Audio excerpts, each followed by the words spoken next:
Chapter 9. Violet. Am I doing the right thing? Violet wondered as the lift ascended at alarming speed. She just called a perfect stranger to pick up her and her brothers, and now she was about meet the woman's mysterious boss.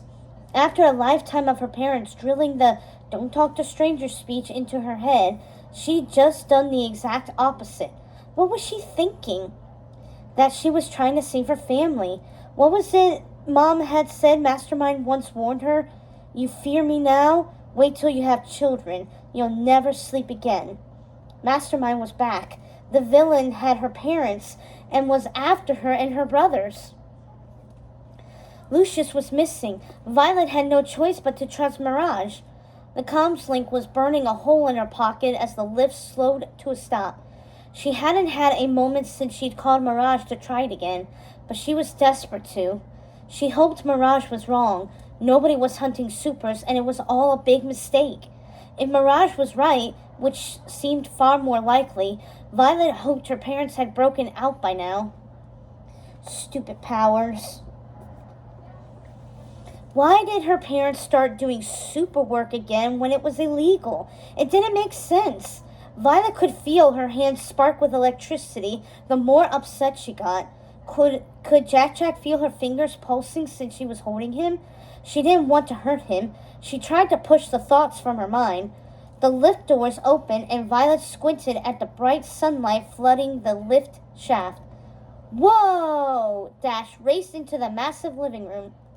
The house looked like a glossy magazine spread about the lifestyles of the rich and famous, with a massive living room that featured floor-to-ceiling windows that overlooked the ocean and a lap pool that appeared to be on a wraparound deck. Every detail inside was modern, from the angular furniture to the sleek sculptures in each corner.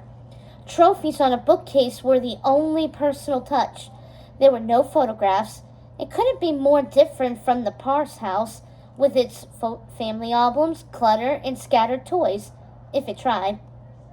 Through an open doorway, she spotted an equally large kitchen, and through another doorway, what looked like an office, where several people were sitting and tapping at computer stations.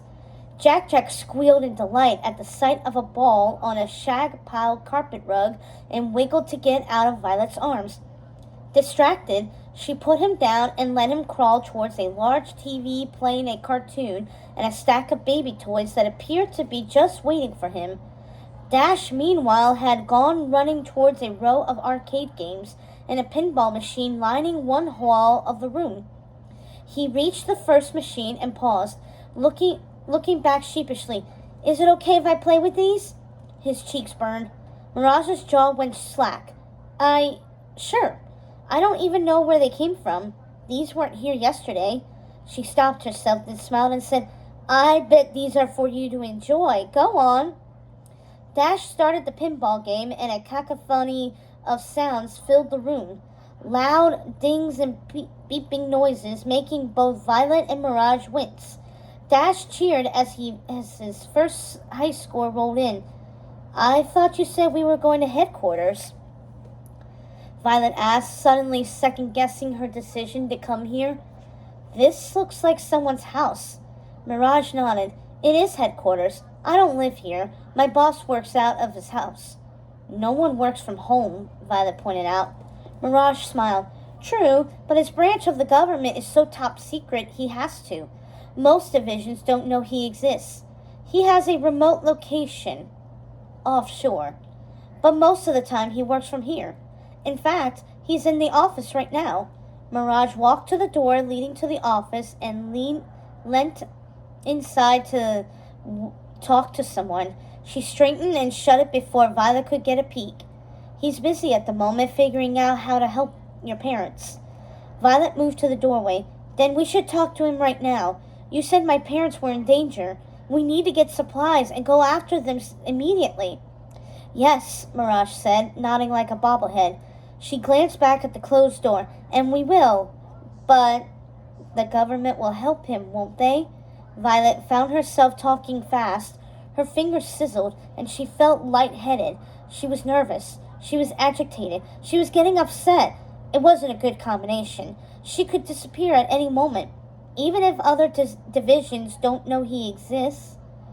I'm sure they will, but Mirage started to say, but Violet cut her off again. So what are we waiting for? Violet felt her voice shoot up an octave as she started to hyperventilate. Her parents were in danger. Danger! We can't sit here and play games when my parents need help. You said you wanted to help us. Mirage jumped back in surprise. Violet? Yes? Violet sounded irritated, and she knew it. Mirage waved her hands in Violet's general direction. You seem to have lost your head. Violet looked down where her hands should be. They were gone. So were her feet and her hair, and apparently her head too. So much for keeping their superpowers a secret. There was no need to talk to Dash about that privately now. Don't freak out, Violet said. I'm not, Mirage said, even though she did sound a little freaked out.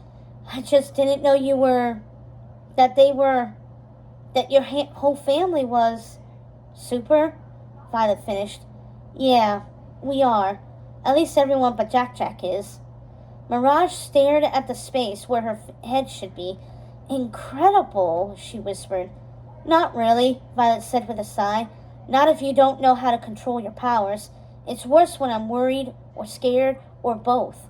Not knowing what is happening with Mom and Dad is... We're going to help them. You just have to be patient, Mirage said, her voice smooth and melodic. You know how to be patient, don't you? Violet didn't respond, and Mirage tapped her fingers on her small waist. We have to focus. And to focus, we need to concentrate on our breathing. It's been a trying day, hasn't it? I need a 2-second break before we move forward with our plans. A 2-second break? Violet said slowly. What's that? A breathing exercise I learned from my friend Monique. Try it with me. Violet wasn't sure she was ready for this. I'm serious. This exercise works. You'll feel calmer. I know I will. Watch me first. If you can see me. I can see you, Violet said. Mirage inhaled slowly, nodding 5 times as she were counting, and then she exhaled for 5, swooping her arms wide, her shoulders relaxed. Feels good. Try it. For me? Violet got the sense Mirage wasn't going to stop badgering her till she did as she was told. And there was the whole matter of being mostly invisible and not knowing how to reappear at the moment. All right, Violet mimicked Mirage and inhaled for 5 and exhaled for 5. She didn't feel better, but Mirage seemed to. She tried again. Her heart stopped racing. Her limbs tingled. You're back! See? Mirage looked pleased. It works! Okay, I'm calm. Now can you go get your boss so we can get going? We can call the agency and tell them my parents have been kidnapped. When they hear Mastermind is back, trust me, they'll do something. Mastermind was one of the biggest villain threats Metroville ever saw. Did you say Mastermind? Dash asked, appearing at Violet's side. We just learned about Mastermind in history class. That supervillain once lifted the Metroville government offices and moved them to another country using a gadget. Mastermind lifted a building, Dash said incredulously. Violet seized up. Did I say Mastermind? I didn't say Mastermind, did I? She looked at Mirage, who shook her head in agreement. Go play pinball and keep an eye on Jack while I talk to Mirage, will you? Dash made a face. Aw, I hate when you keep secrets. Violet thought fast. What's your pinball high score? Bet I can beat you. I'm coming over to try. No, you can't. Dash zipped to the other side of the room as Violet hoped he would. Violet lowered her voice to talk to Mirage again. If it's okay with you, I don't want to tell Dash about my mom and dad being in trouble till we know more about what's going on. I understand, Mirage agreed. I'll go talk to my employer again. I should really let him know about your abilities. She whispered that last part as if Dash didn't know his sister lost her head sometimes. I'll tell him how worried you are. I'm sure I can pull him away to come out and meet you all. A siren word on the game Dash was playing, and he cheered again. I could come with you, Violet suggested. I think I should go alone. My boss is pretty private, Mirage explained. It's best he and I have a word, and then we can all talk. Have Have you even eaten yet today? She asked brightly. I am sure the kitchen is fully stocked. She glanced towards the kitchen, where Violet could see a table filled with every possible snack a kid could think of. They have pizza! Dash crowed, running at lightning speed into the adjoining room and back again with a slice in his hands. He took a huge bite and grease dripped down his face onto his t-shirt. Jack reached for the food in Dash's hand, and when he couldn't grab it, he immediately started to whine. Dash, you know Mom's rule. You can't eat anywhere but at a table, Violet told him. It's fine, Mirage said, even though her voice was tight. Eat up and feed that baby, she added as Jack escalated to a full-blown wailing. Is he tired? Maybe he needs a nap, she looked at Jack. Go to sleep, baby. Violet and Dash looked at one another. It doesn't work that way, Violet pointed out. I wish, Dash mumbled between pizza bites. Violet noticed he suddenly had 3 slices stacked on his plate, which meant he'd been back to the kitchen already for more food. If he overate, he'd have a stomachache. Mirage smiled, revealing perfectly straight, very white teeth that gleamed brighter than the silver necklace she had on. Well, whatever you need to do to get him to stop crying, do it. There's a spare bedroom off the kitchen. Maybe he could sleep on the bed. Dash laughed. Babies can't sleep on beds. They'll fall off. Jack reached for the pizza again, mumbling, num num. He cried harder. Then put him on the floor, Mirage said, sounding exaggerated. Try anything that will keep him quiet. My boss has work to do. Yes, work. Violet picked up Jack and he banged his head against her chest. Mirage exited one way and Violet went the other, grabbing a bag of nappies that had been left out for her before she continued to the spare room where she planned on changing Jack.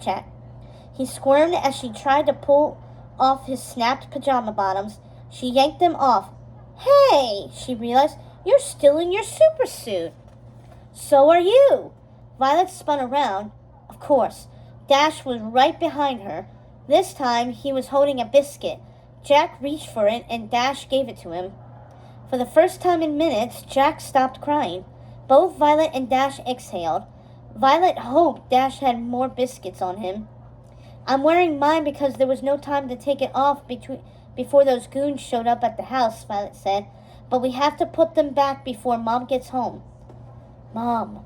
Her heart lurched just thinking about the danger she and Dad were in. It was good we had them on at the house when all that crazy stuff started happening, Dash said, pulling at his collar to reveal his own suit. His face was pensive. You think the house is okay? As much as she wanted to be mad at Dash, she knew today had been a lot already. I'm sure the house is fine. Dad smiled and relieved. I'm going to go play more pinball, he ran off again. When Jack was changed and happy from having eaten his biscuit, Violet put him down and let him crawl on the floor, where he was fascinated by yet another white furry rug, which he patted like a dog before crawling out of the room. Violet looked around. There was no sign of Mirage or anyone else who worked here. If there was ever a good time to try the comm links again, it was now. She slipped into the kitchen, pulled the comms link out of her pocket, and pressed the button. Mom? Dad? It's Violet. Come in. There was only static. Violet sighed and shoved the device back in her pocket. Then she spied the phone on the wall. Pressing her luck, she went over to it and quietly picked up the receiver, watching the doorway for signs of anyone. Quickly, she dialed Lucius's number. All it did was ring and ring. Where was he? Violet put the phone back on the wall and sighed again, trying not to get upset. She had no interest in doing Mirage's breathing exercise again today. Thought this through? How long is this going on for? Was that Mirage? Violet moved to the glass wall overlooking the outside deck and peeked through the curtains. She saw the back of Mirage's head as she talked to someone whose body was cloaked in the shadows.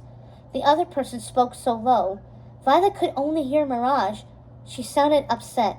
The other person sounded excitable and... were they jumping? Violet could see only the second person's shadow, but they appeared to have big hair. That's not what I agreed to.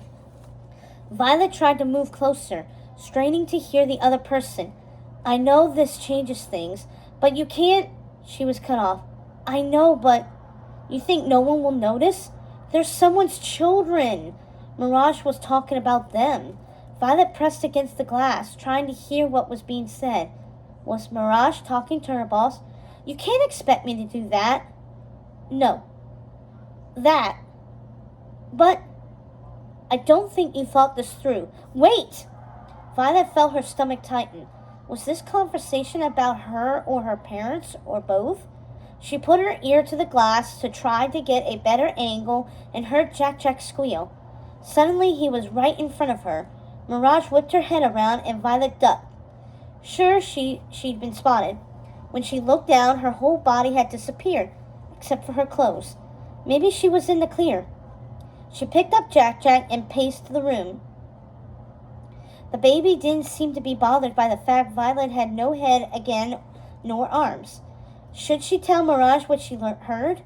Dash called for her, and she headed to the kitchen. Violet, look! Look, Violet, look! He thrusted a small, flat, notepad-sized piece of metal in her face. She stared at it for a moment. What is that? A mini TV? It's a spy guy! A spy guy, Violet! And guess what? Dash grinned. Mirage says I can have it! Violet frowned. That looks expensive. It is! Violet froze in as Mirage came back into the room and stood watching them. Violet expected her to be annoyed if she'd seen her spying, but Mirage's expression was neutral. It's fine. My boss wanted Dash to have it. He's a bit tied up with everything going on. Mirage gave her a knowing look. Unfortunately, he got some new information and got pulled away for a moment. Violet tensed. New information about my parents? Mirage looked uncomfortable. I'm not at liberty to say, but I promise he will meet you soon. In the meantime, he wanted you to have the spy guys. You can have one too, if you want, Violet. Ah! Dash shouted, making Jack squeal with delight. I can't believe I have my own spy guy. I always wanted one, but Mom said they were too expensive and not for kids. He paused. But I'm not a kid. I won't break it, I swear. He clutched it to his chest. And Violet suspected if someone tried to take it from him, they'd have to pry it from his cold, dead hands. What's a spy guy? Violet asked, confused. Dash and Mirage exchanged a look. My employer invented it, Mirage told her. It's a huge seller. Watch, Vi! Dash hit a button, and the small screen on the front flashed, blinking blue and black before a small toothbrush-sized compartment opened and spun around, a blue light scanning the room. Room secure, said the voice, reminding Violet of the device that gave them entrance to this house. Hello, Violet Parr, Dash Parr, Jack Parr, and Mirage. Violet had to admit, the gadget was cool.